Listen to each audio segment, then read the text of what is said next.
जेहलम से मुशर्रफ जंजुआ की रिपोर्ट के मुताबिक deputy commissioner Jhelum controller civil defence Mohammad Meesam Abbas ने सदर Jhelum chamber of commerce and industry deputy chief warden Zahid Hussain Bhatt को एजाजी ओहदे पर तरक्की दी।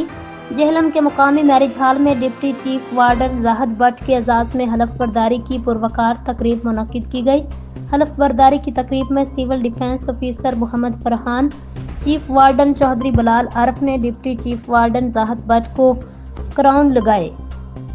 इस मौका पर हाजी जाहिद भट्ट का कहना था, मुझ पर जिस एतमाद का इजहार किया गया उस पर पूरा उतरने की कोशिश करूंगा। जेहलम के लोग चैन की नींद सोएंगे, हम जागेंगे।